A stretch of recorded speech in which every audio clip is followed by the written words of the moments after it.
Hey guys, Dr. Jake here again with Olson Family Chiropractic, and what we're going to be talking about today is a follow-up to a video that we did last time. Last time we were talking about the word comorbidity, and we were unraveling that, especially in the sense of what that means as we all get through this COVID-19 pandemic together.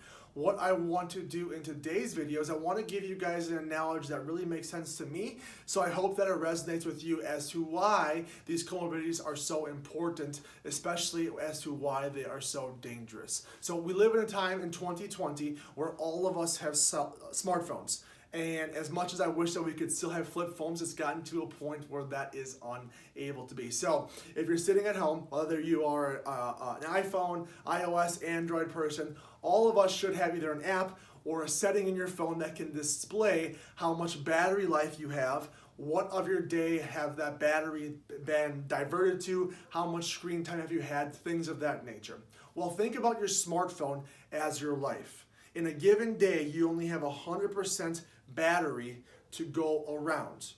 At night, you hopefully get to sleep, you get your 7-8 hours, you recharge, your battery then has 100% life for the following day. Now, some things take more energy than others. If you think about running a marathon, that's going to take more of your battery life for that day than what getting up out of your bed, going to take a shower, and getting ready for the work day is going to do. So when we talk about comorbidities, those are like all of the underlying apps that are in the background.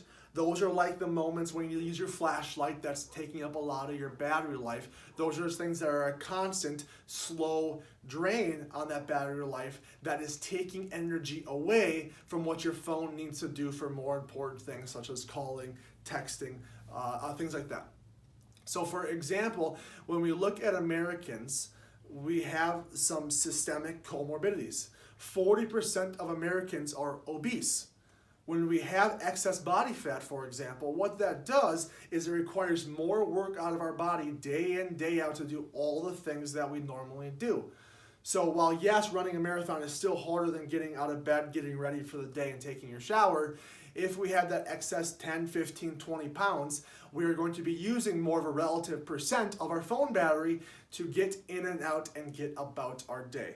For example, people that have been smoking, another significant risk factor for COVID-19, that can lead to COPD. That makes it harder to breathe. Asthma makes it harder to breathe. So our body is spending more time focusing on that than what it could be using to fight off infections, what it could be using to keep our immune system going as best as it possibly can, and energy that could be diverted to keeping ourselves healthy is then working to keep our body in that status quo for all these other things that we have going on. So the more comorbidities that we have, the more significant that those are. That is like your phone as it ages, right? If you think about your brand new phone out of the box to your phone 2 years later, that battery life is not as good as it once was. I recently just upgraded 4 versions of my iPhone. I have noticed a significant improvement in my battery life. Well, when I go from what I have now to where my phone can go all day long and I still have 20 to 30% of battery when I get home, that is the individual that is practicing good hygiene. They are exercising. They are eating good, wholesome foods. They are taking care of their body. So when they go to bed that night, their tank isn't empty. They still have something left to give. Their body isn't fighting anything else below. The person who is not taking care of themselves, or they could have made some poor choices earlier in life and now they're unfortunately dealing with the repercussions of that, that is the person with the older battery. They just try to get through the day because everything else is fighting us inside here. Yes, we can't see it, we might not perceive it, but when you get to the end of the day or when you get to a significant health crisis, is that phone battery or is your life battery going to be at 1 or 2% just hoping to make it so you can get home to put it in the charger?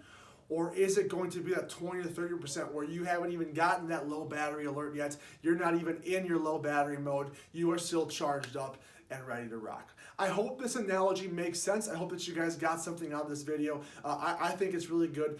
If you guys have any questions on this at all, comment below. You can get a hold of us. If you know somebody who is struggling right now and you're like, oh my gosh, that makes so much sense. I was trying to tell so-and-so this. Share this video with them. Maybe this analogy will resonate with them and they'll get something out of it as well. we are here for you guys. We are here to serve through this pandemic. Thankfully, it looks like things are improving. States are opening up. Governor Walz is opening up. Minnesota's slowly here. So we look forward to seeing you guys on the next visit. Stay healthy and stay safe.